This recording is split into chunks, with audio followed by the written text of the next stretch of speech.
In the January transfer window, 12 players made the move from the Damallsvenskan to the top tiers of English football. Smila Holmberg signed for Arsenal, Asante Miyagara and Vilma Leidhammer joined Birmingham City in the WSL 2, Emma Janssen made the move to Leicester City, Alice Bergstrom, Jennifer Falk and Anna Josendahl all joined Liverpool, Ellen Vangerheim, the most high-profile departure, signed for Manchester United, Emilia Larsson went to Newcastle United in the WSL 2, and finally Julie Blackstad, Matilda Nilden and Hannah Wieck all joined Tottenham. This is hardly a new phenomenon, with WSL clubs having a storied history of signing players from the Damallsvenskan and Swedish stars in general. But the rate and volume of which we've seen players move from the Damallsvenskan across to England is unprecedented. And this is reflected in the data. This graph shows the number of players by nationality to feature in the WSL so far this season. And the new signings have boosted Sweden to be comfortably the second highest, with only England, the home nationality of the WSL, having a higher representation. And while Sweden have sat in the top 10 of this statistic for a few years now, it is a surprise to see them jump ahead of major nations like Japan, the Netherlands and Spain.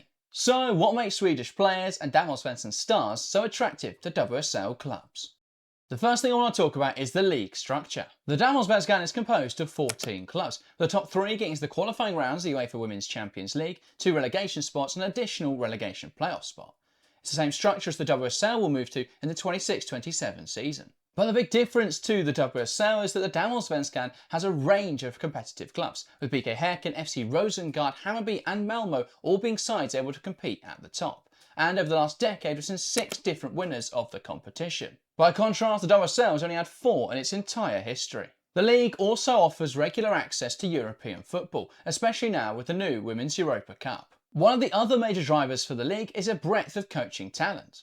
Managers like Andre Jeglerts and René Slager are some of the latest to come out of that league. And a lot of that is owed to the fact that they have a UEFA Pro licence mandate. This means all managers within the Damallsvenskan have to have a UEFA Pro licence, something which isn't mandated in the WSL. And this is great for the players working and developing under incredibly talented coaches. And the lower pressure of the Damallsvenskan mixed with the quality of coaching talent makes it a fantastic league to develop players. Young players are slotted into possession-based game models in order to develop quickly. And the youthfulness of this league makes it really easy for young players to adapt. The Damallsvenskan has an average age of 21.9, compared to the WSL which is high at 25.5.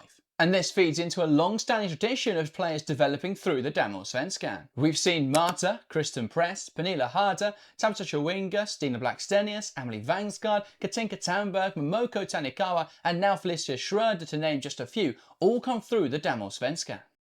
The next thing I want to focus on is Swedish talent. In Sweden there's a strong focus on tactical development from a young age, and this is pushed from the governing body itself, the Swedish FA. They believe that coaching young talent to be very tactically astute from a young age builds a togetherness that then translate into first team football. It's why we see so many technically gifted and tactically astute young Swedish players. And you might think that comes at the detriment of their physical profile, but that's in fact not the case. An early introduction into senior football sees Swedish players develop their physical side much quicker than some of their other counterparts. And a study from Photon Sports on Swedish elite players found this to be true.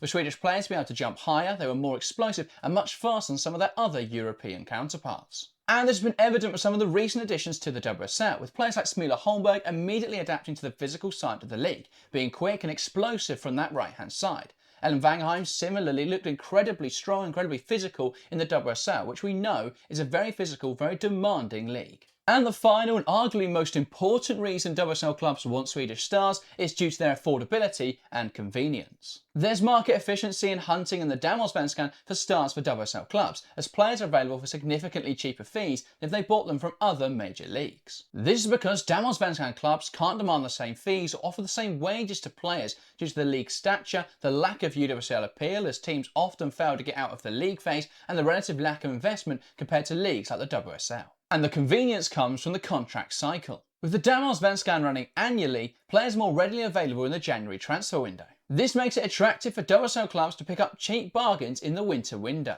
And there's a huge resale value on players bought from the Damallsvenskan. Purchasing young players for relatively low prices gives them a great opportunity to make their return on their investment, as they can sell them for considerably more in the future. So that is why WSL clubs want to sign Swedish stars. If you have enjoyed this video and want to watch a more in-depth analysis, check out this video on screen now, where I discuss Smila Holmberg's move to Arsenal and what makes her such a great fit for that Arsenal team. Now, that was everything from me today. Thank you guys very much for watching, and we'll see you next time.